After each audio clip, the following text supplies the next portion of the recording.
You are listening to Leaders and Legends, a podcast featuring some of Indiana's most fascinating men and women whose impact has shaped our state, our communities, and us. Join us as we discuss their imprint on our history. Leaders and Legends is brought to you by Veteran Strategies Incorporated, your local veteran business enterprise specializing in public relations, media relations, public outreach, crisis communications, and digital photography. My name is Robert Bain, Principal of Veteran Strategies, former Deputy Chief of Staff to Mayor Greg Ballard, and Communications Director for the Indiana Republican Party.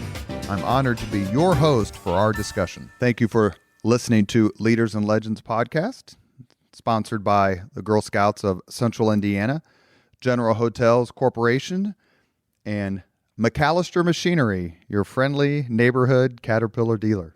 We have the distinct honor and great joy of sitting with Governor Eric Holcomb for today's podcast. We can't be thankful enough, sir.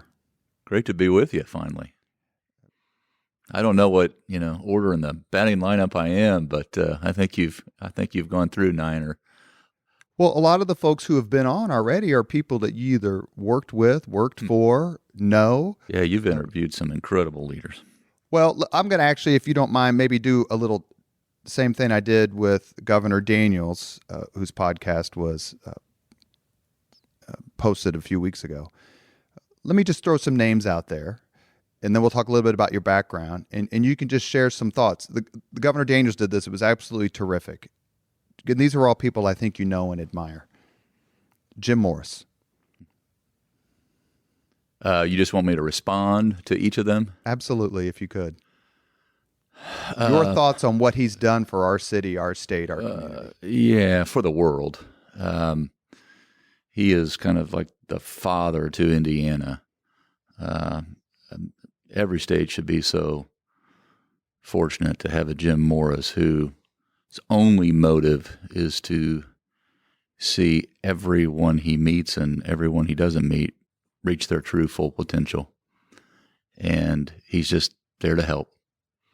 And humble Hoosier, the very definition of one, but competitive as all get out. Absolutely right.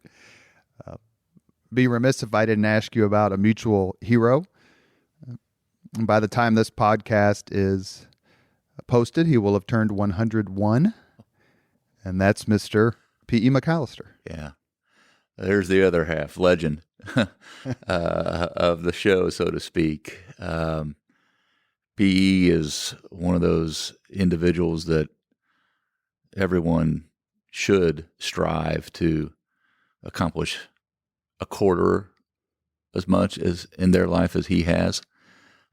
He's lived multiple lives, and the thing that I love about P.E. McAllister is he pursues his passion, and he has shared it along the way. There are not many living Hoosiers who have seen both Winston Churchill and Dwight Eisenhower with their own eyes. Yeah, probably said what was on his mind too. He probably tried to sell him a tractor. That's right. Hey, Ike, for this D-Day thing you got going on. That's right. But P.E. McAllister is one of them. A few weeks ago, we had the great opportunity to sit down with your Lieutenant Governor, Suzanne Crouch, a tremendous teammate of yours. Yeah. What's it like working with her? Oh, she's the perfect full partner and full of energy and intellect and a deep reservoir of local partnerships and experience. Couldn't have picked a better partner. I was fortunate myself individually, but the state of Indiana has been the direct beneficiary of her desire to connect and build one Indiana county by county. This podcast is sponsored by the Girl Scouts of Central Indiana. My understanding is I bet you probably have a favorite Girl Scout.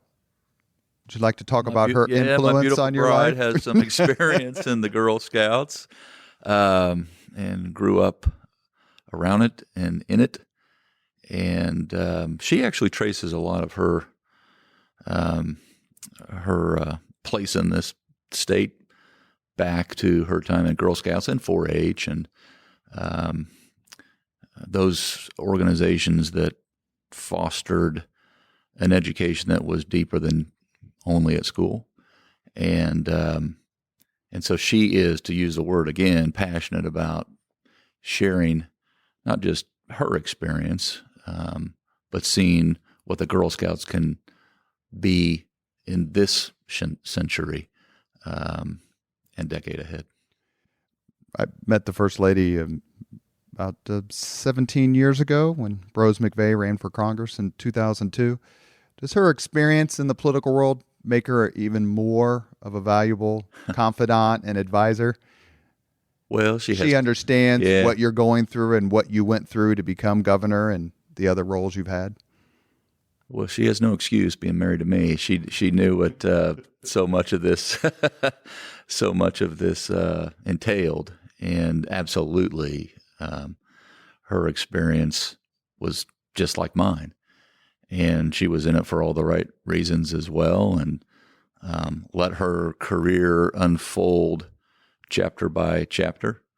Didn't write the last chapter first or try to get to that last chapter. And then, fortunately, our two stories merged into one. And, of course, she's my closest confidant and the boss. All those times you came to state party, I thought you were coming to see me. But no, not at all. Yeah. Like, is he going to stop in and say hi and talk about the campaign? Like, no, I think he's here to see somebody else. Last one, and I would be remiss not to reinforce my standing as a full-fledged member of the Greg Ballard cult. But you're born in Indianapolis. You've seen this city grow. What do you think Greg Ballard's impact on the city has been? Right man, right time. Again, we were fortunate that he stepped out of maybe his comfort zone. Could have gone a lot of different directions, chose to continue to serve, chose to, probably nothing compared to the Marines. But as a Marine, he didn't shirk or didn't ever retreat, from that calling, and thought that the city could realize, a whole new, again, chapter. And what he was able to do to share Indianapolis, our capital city, with not just each other, each neighborhood, block by block, getting down to the street, but then as far away from Indianapolis in the world as you could possibly go, he was sharing the Indianapolis story, saying we're stronger together. And so it's a rare individual that can do that can be on a street in Mumbai and be on a street in Hallville and be able to relate to the individual that's passing by. Greg Ballard could do that and did that and left this city in a better place. When he was first elected, I was serving as the press secretary for his transition. And, obviously he was unknown. I think that's fair to say. And I remember telling people, you don't understand that this man's view of how a city should be run has been formed all over the world. Yeah. That his time in the Marine Corps and being stationed at all these different places has given him a perspective that, quite frankly, no one else has had. And you see it in the city, I think. Yeah. Last person I'll ask you about before we move on, is a previous podcast guest who I think represents, along with Oliver P. Morton, the pinnacle of gubernatorial leadership, and that is Mitch Daniels. Huh. Is this a roast? It can be. Well, where do I start and where do I stop? I mean, do you remember when he asked you, or was it Bill Osterley, who was the campaign person, but who asked you, hey, come be a part of this effort in 2004 to turn this state around? I remember when our paths came together as well. I was living in southern Indiana and minding my own business, and came up here and heard him speak. He sounded like he almost spoke a different language. one that I thought more needed to hear. I was in a long line of people that wanted him to stay home. He was commuting back and forth, serving the President of the United States at the time. And folks in the Republican Party were looking for someone to lead the charge. And he was extremely attractive because of his background and his capability and his, again, a little bit like Greg Ballard. He had somewhat of a different perspective. He had come out of the private sector as well and ran, a flagship company here in the state of Indiana that we're so proud of, and North American operations for Eli Lilly.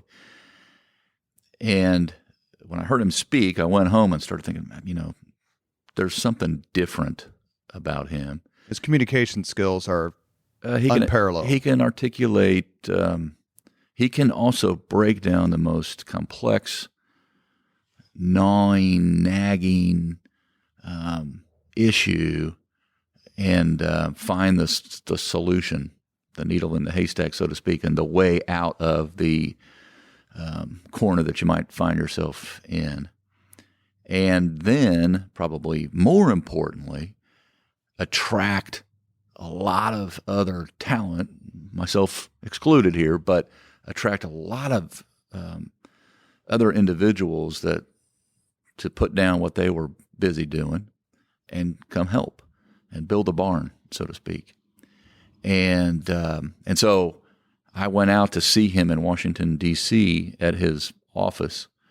He was the O&B director, and had a couple individuals from Vincennes, Indiana with me, and we said our niceties, and as I was leaving, I handed him a few pages of, if you want to be governor, these are the things you need to be doing right now. And I did not know him, and I did not want a job.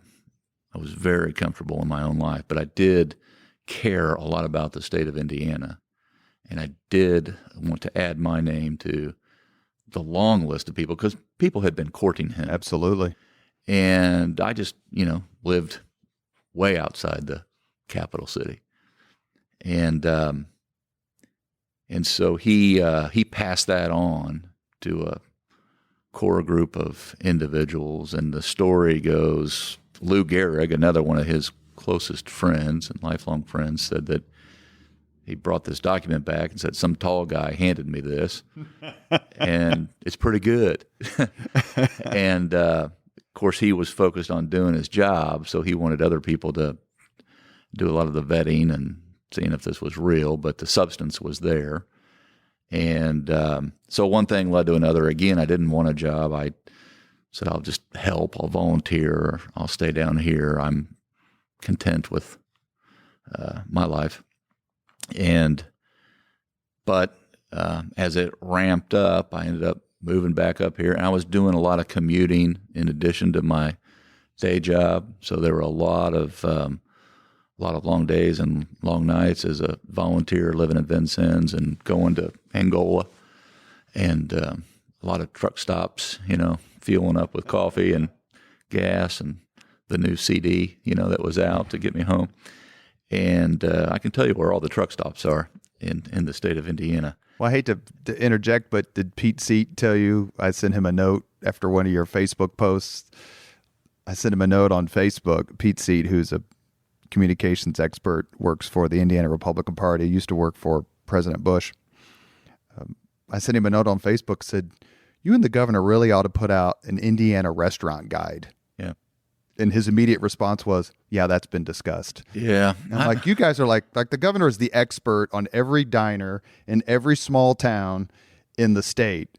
And Pete goes, no, we've talked about that. I'm like, yeah, that's a good idea. Yeah, I eat my way across the state of Indiana for sure. And I've got on my phone, just in my notes section, I can tell you where the best fish is, where the best cheeseburger, where the best ice cream, where the best sushi, for that matter, is in the state of Indiana.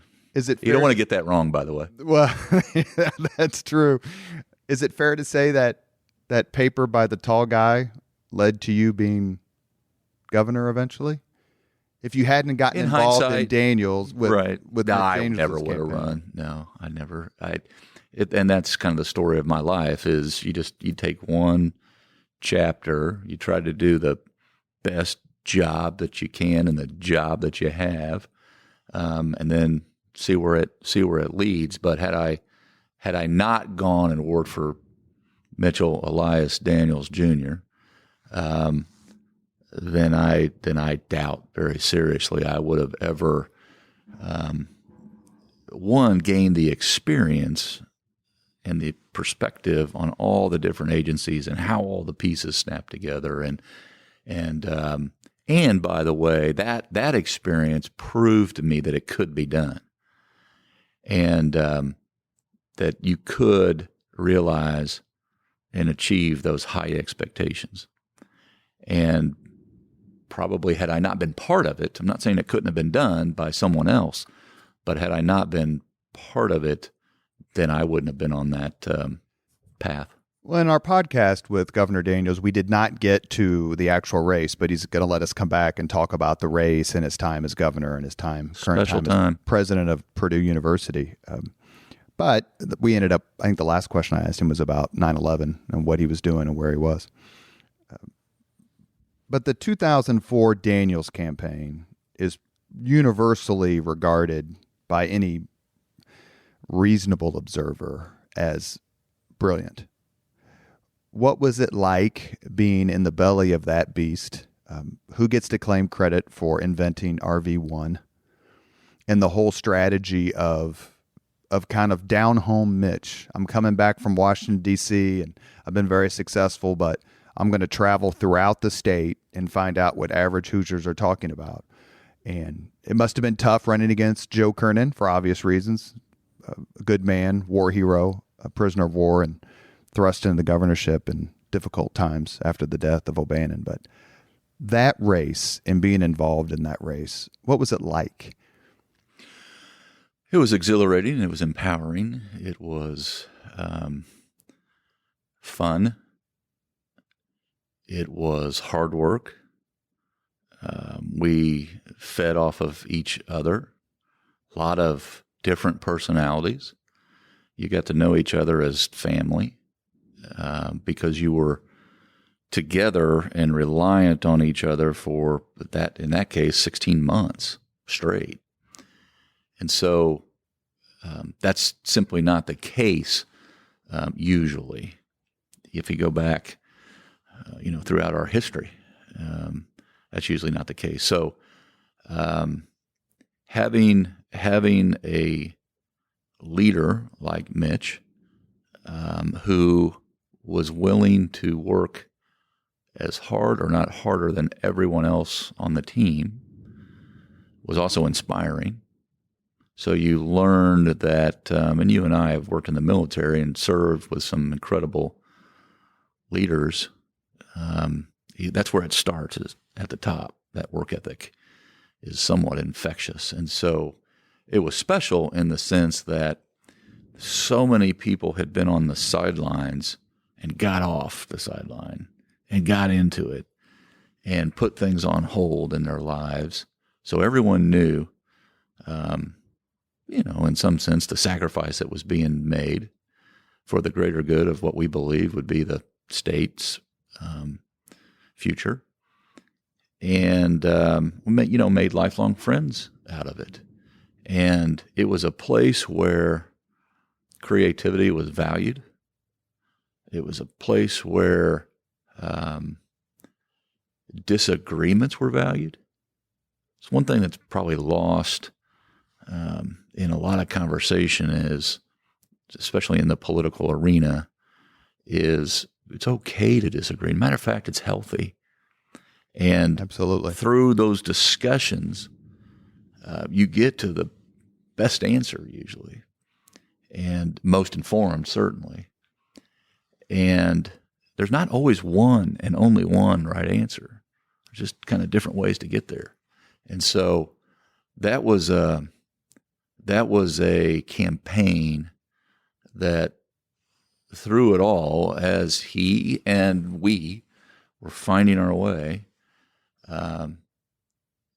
we were writing that story day by day, and we could do it creatively. And so such a unique opportunity just to be a part of it.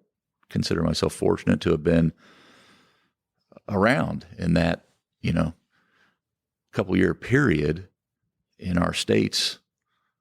It wasn't 200 years at the time, but, we were knocking on our end of our second century. Where would we be in our third century? And would we be on course or drifting and potentially drowning in, as he said, red ink? And fortunately, we were able to turn the ship of state around, and we've been going full speed ahead ever since. And damn the torpedoes. Governor Farragut, yes. Does it matter to you when you look back at your time, both on the campaign and working for the governor? The first few years were tough in the Daniels administration. Oscom's director for State Party in 2006, where we took a little bit of a beating. I had no gray hair. I have the pictures to prove it. Did it ever occur to the governor, you know what, maybe what we're doing isn't the right, maybe Hoosiers just aren't going to accept this much change and this much boldness? I mean, because the Mitch Daniels of 2005, 2006, and the Mitch Daniels of 2008, who carries Marion County by 15,000 votes in a campaign that you managed, while Barack Obama was carrying Marion County by 130,000 votes, roughly. You're good. People don't. It's like you were the communications director. Yeah. People forget that it was the toll road deal wasn't necessarily popular. You had daylight saving time that people were fussing about. The license branch hadn't turned. If Mitch Daniels had only done one thing as governor, and that was reform the license branch, and he hadn't done anything else, he still would have been the best governor the last 100 years. But all these things were happening at the same time. Internally in the administration, was there like, well, maybe we're not listening to Hoosiers like we did during the campaign. Does that make sense? It does. It makes perfect sense, and it's true. Maybe, but I would answer it maybe in a tactical way. Was it thought about? He said, did we do too much too fast? It wasn't because he was detached from where people wanted the state to be. Now, if he has a fault, it would be that he's impatient. Which I love. And we would not be in this position had he not been impatient and able to, not just willing, but able to courageously forge ahead and understand that sometimes the results take a while to catch up to the action. And so when you're doing big things, addressing big, bold problems, lingering, when you're a laggard, but you want to be a leader. I mean, It takes a while to get in shape. It may hurt getting in shape. The medicine may not taste good going down. But when you get better, all of a sudden, okay, now that was worth it. And so I always say, you don't accumulate political capital just to hoard it or gaze at it. You accumulate it and then you spend it to do more good.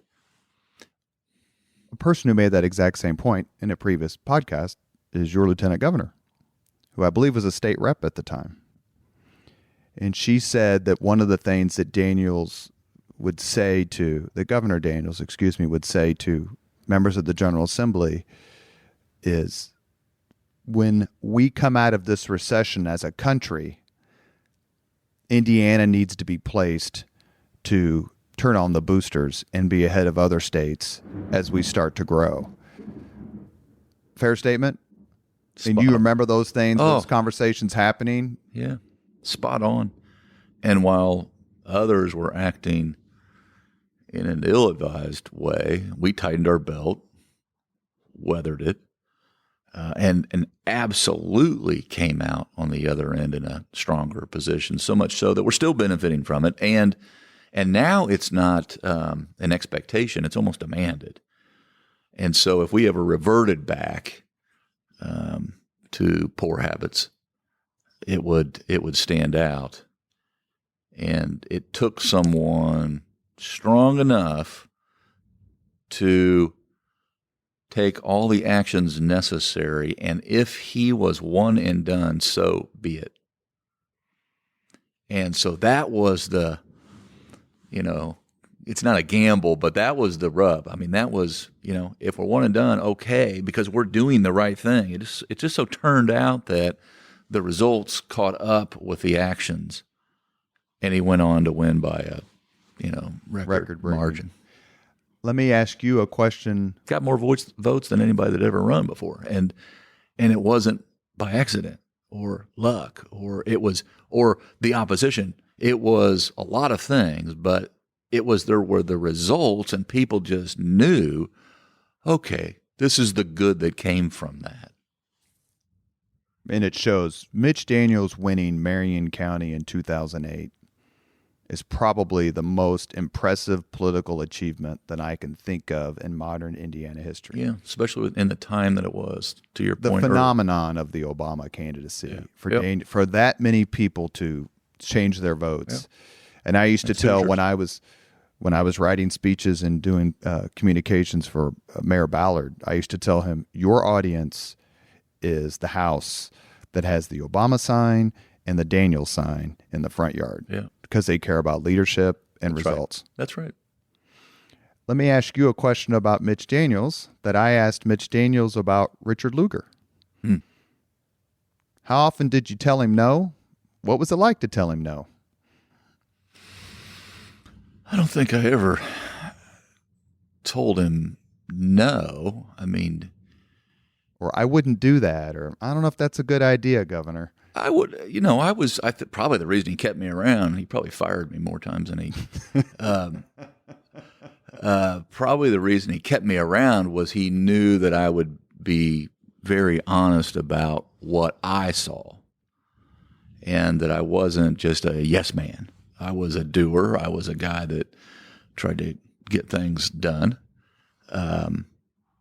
But I was also, as much as he was out connected to the people, so was I. And so I wasn't hearing from people trying to spin me. I was hearing from the very people I hear from now when I go grab a cheeseburger in Jonesville at the Brick. Right. And that's part of the secret is where you get your information. And not just the volume of it, but the quality of it. And so to have him be in Richmond and same day I'm in Terre Haute. And oh, by the way, someone who's sometimes not brought up, but Becky Skillman, who was another incredible asset. I mean, I really do believe that just as I benefit every minute of every day from having Suzanne's partnership, Becky was the same for Mitch. And she... We'd love to have her on the podcast. Oh, you have to have her on. You have to have her on. I mean, she was the other half of that ticket. And a lot of time gets spent talking to the governor, but the lieutenant governor is right there standing next to, not behind. Does it say something about the fact that Hoosiers can work together? And to your point a few minutes ago, people listening or people familiar with Indiana should never underestimate the willingness of Hoosiers to gently but firmly tell you what's on their mind. Yeah, they're blunt. And where you're messing up. Does it say something about Hoosiers working together despite differences to foster the common good and to work for progress? And the fact that the man who lost the 2008 Democratic primary for governor is now Governor Eric Holcomb's Secretary of Commerce. Mm-hmm. And we're talking about Jim Schellinger, who is a Notre Dame grad and a very, very successful businessman and one of the, quite frankly, the nicest, funnest guys you'll ever meet in your life. But he ran in the primary in 8, lost to Jill Thompson, and then came to work for the IEDC under then Governor Mike Pence, and now for you. Mm-hmm. I think it says a lot about Hoosiers. And oh, by the way, Joe Kernan, whose portrait sits behind my desk, I put his portrait up because he's an inspiration. And I wore his POW bracelet when I would go on TV when I was comms director at the Indiana Republican Party, just because he's as good as it gets. That's right. And he came back and served on the Kernan Shepherd Local Government Reform Commission. Put that report out. So Schellinger and Kernan, et cetera, a long line of people throughout our history, by the way, have done that, and I think it speaks to who we are. In that, again, a lot of different opinions, but we typically do agree on more than we disagree. And when you really start to have the discussion, if I were to have Kernan and Daniels, Pence, and Holcomb all sitting here, we could carry on a conversation about, pick the topic, and we would agree on most of it. Now, we might have some different ideas, and that has nothing to do with party. That just has more to do with experience. And there's more ways to skin a cat than one. We've skipped ahead a little bit, but I want to ask you about something that was life-changer for me, and I know you made the same decision, and that is joining the military. I have a son who just turned 30 last week, did 2 tours in Afghanistan, and come from a military family. My mother was in the Marine Corps. My dad was in the Marine Corps. A brother was in the Air National Guard. A brother in the it goes on and on and on. Every single one of those people tell me what I've said. It's the best decision I ever made, by far. Life-changing. What made you decide to join the Navy? And when you look back on those times, do you say, maybe next to marrying Janet, that's the best decision you ever made? Well, it was, and the reason I did, I just had somewhat of I don't know if it was an epiphany or it occurred to me as a student of history, knowing all that had been done for me and you and all Americans by a few select, relatively speaking, individuals who literally laid it on the line, many of which didn't come home. So family trees were stopped or dreams dashed. I was just at a point in my life where I wanted to do just a little, just give back a little. And it was right around the time, and everyone knew it was coming, Desert Shield storm, and could have very easily had a couple other opportunities that I'd been bird dogging and could have gone down that road. But it was just kind of gnawing at me again. And so I ended up talking to an individual who had served in the NSA, of all places, and he had been over in Riyadh. And he was home. And fascinating individual, someone you should think about having on sometime, lives in Indianapolis, was involved in the embassy that was built in Moscow that was built and bugged. Yeah. Did they not ever occupy it? They never did. They, started figuring out there were microphones in that concrete. Yeah, no kidding. By They that built it on Moscow a company. and the Moscow Soviet construction. embassy in the United States is built on this big giant hill where they Right. can see and hear everything, and ours was built in this bugged out swamp. Tim McGath. You need to invite Tim McGath on. I will. He's a fascinating individual, and went to Hanover College, and older. And a friend of a friend said, "You keep talking about wanting to serve. Go talk to McGath." And I literally, a conversation like this, he was just back from Riyadh. I don't know if he's living in a hole he dug over there or something for, a few weeks. And he explained, that there's, everyone knew, but, if you're going to do it now, like before your life starts to unfold and you start to make other decisions. And so I did, and went home, and I'll never forget that day. I told my parents that I had joined the Navy, and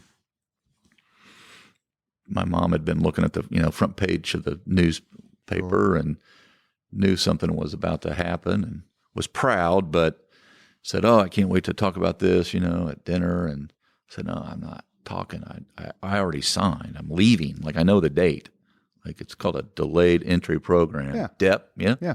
And so I knew when I was shipping out, and I'll tell you what, I thought I was doing it for others, and it turned out what you said. I got so much more out of it than I ever put into it. I mean, it didn't just course correct my life. Not that I was, a troublemaker hellion, but it got me focused. And reinforced, by the way, I had always valued teamwork and getting the right team chemistry and aligning your personality with your path. But being in the military, truly, it's inspiring in the sense that you see people from all walks of life able to excel, and then you end up trusting them with your life. Absolutely. And so doing something with others is so gratifying, and so much more so than you could ever do alone. And you're sitting there on the first day of basic training. Ugh. You've been there for 2 hours. You couldn't have done anything wrong. Like, you couldn't have. And you're getting screamed at. You're like, I've been here for 2 hours. I've slept for an hour and 45 minutes of it. Why am I being screamed? And when I say screamed, I mean they're screaming at you, and you're thinking, why the hell am I not playing Pac-Man back on the block in Irvington like I should be? What am I doing? Yeah. And you quickly realize this is exactly what I needed. Yeah. They break everyone down. Cofield was my, I can still. You remember the name? Cofield.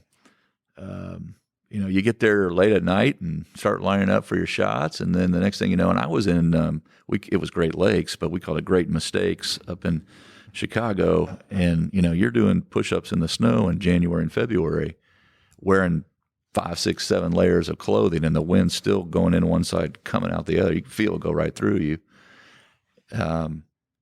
But you emerge, you all come out of that experience a unit. That's right, which is the point. Yep. I was at Fort Knox in January, February, March of '87, and it was blisteringly cold, and I was a nerd in high school, played chess, was on the brain game, had no athletic ability at all. Maybe I still don't, but running 2 miles for the first time, it took me like 30 minutes. And I remember the drill instructor screaming and yelling at me and cursing at me, and your mommy's never going to take you call your mommy needs you home. And I remembered saying, my mother was in the Marine Corps, drill sergeant. She doesn't want me home. That's right. And he's like, then she's going to be so ashamed. She told me to get the hell out of the house. Exactly. Let me ask another few questions before we go. And you've been very gracious to let us come back. So we look forward to that. I look forward to it too. What was it like as a military man to then become governor and award the sachem to Medal of Honor recipient Sammy Davis? Well, I'll never probably have an experience like that again in my life. And because you'll never meet both of the two sachems, and certainly the one to come. Sure. But Ivacor and Sammy Davis, these are individuals that we just won't meet another like them. And to be able to have that bond with them both, by the way, is I mean, I'm not a selfish guy, but I cherish that friendship. Of course, I miss Eva already, but and yearn for the day where I can go bluegill fishing with Sammy. But we've had him over to the house and eaten lunch here, and he's a national treasure, not just a state treasure, and proud to call him a friend. And by the time the podcast with Governor Holcomb is posted, we will have already posted our podcast with Sammy Davis, which is phenomenal. Mm-hmm. And I remember when Governor Pence asked me to MC the Sachem ceremony for P.E. McAllister, Same thing. You could barely get through it. It's so inspiring. You are listening to Leaders and Legends, a podcast presented by Veteran Strategies and sponsored by Girl Scouts of Central Indiana, General Hotels Corporation, and McAllister Machinery, your friendly neighborhood Caterpillar dealer. We have reached the 5 questions part of our discussion. Oh. And so we'll start. We end this podcast with the same 5 questions to everyone. So, question number 1, what was your first job? Mowing lawns. I had to pay for my baseball card somehow. And so you're dating yourself. Yes, I am. And I can still see those cards. And probably, when I got to the age where I could push a lawnmower, I started mowing lawns. Would have started with our own, but then you'd add one and add another and add another, and then you'd be on your 10 speed and pulling the lawnmower behind you and going to the neighbors. And, that turned into me and a buddy on the same court, grew up on the west side. He ended up buying all my lawns, and he turned it into a business and did it to the unfortunately he's passed away, but he grew that business, and probably I sold it too cheap, by the way. Percentage of first cars purchased by, let's just say, boys in Indiana were financed back when we were kids. We're roughly the same age. Yeah. Were either financed by a paper route or lawn mowing. Yeah. 80%, 90%. Yeah. Question number 2. What was your first concert? Well, I guess it depends on how you define that, but I'll say my first official. You bought your own ticket. Well, I was going to say my father took me to see Elton John here in Indianapolis, but my father is a pianist, and so I took it for granted. But I listened to, in hindsight, I listened to him play every night, classical, jazz, piano, and it was a concert every night that I could hear, just down the hall. Am I remembering correctly? Your mother was a music teacher? No, a teacher. Was a teacher at IPS? She very briefly. She started in Vincennes. IPS Pittsburgh was where she taught most of her career. She teach Jeff Gordon? She did not, but I get that question a lot. She tried to teach me, and see how that turned out. Question number 3. If you could recommend any book for someone to read, which book would you choose? If only one, you probably hear this answer a lot, but it happens to be true. I'd say the Bible, the good book, just because of the lessons to be learned. If it was more of a kind of modern suggestion, you know me and my personality. I would say, and there's a long list, so you could go pick a book and off my shelf, and I would recommend it. But Doris Kearns Goodwin, Team of Rivals, is a good read for any CEO, just because of the brilliance of Lincoln and his ability to turn rivals into, in Seward's case, a loyalist. Mm-hmm.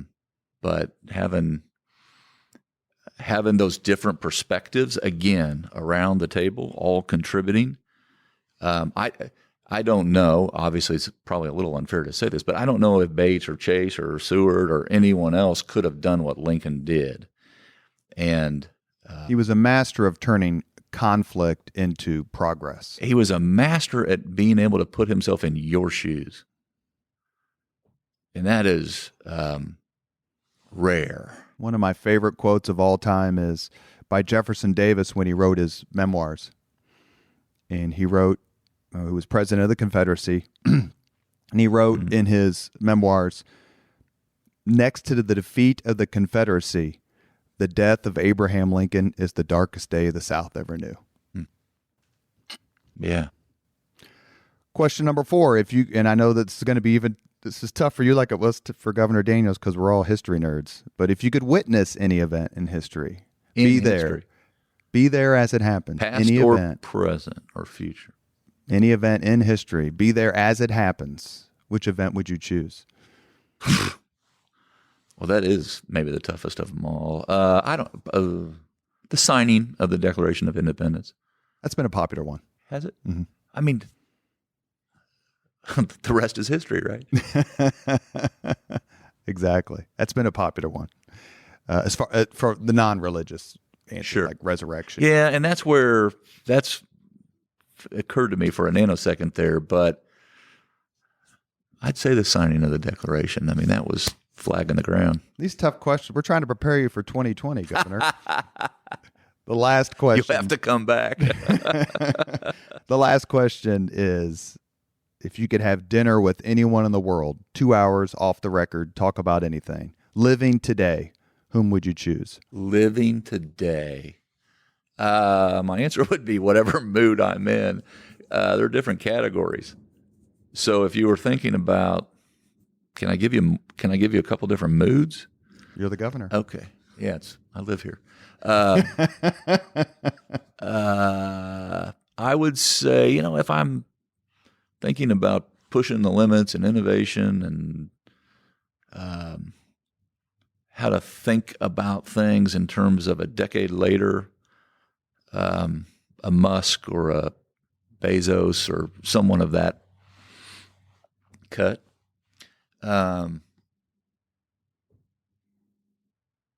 You're a sports nut. I'm a sports nut. So there's a long list of people, but I grew up. This is pre-Colts, and I grew up a Miami Dolphin fan because Bob Greasy was from Purdue, from Evansville. Yep, and played for the Dolphins. So I became a nut for Dan Marino, like maybe stalker, and so I was a huge Dan Marino fan.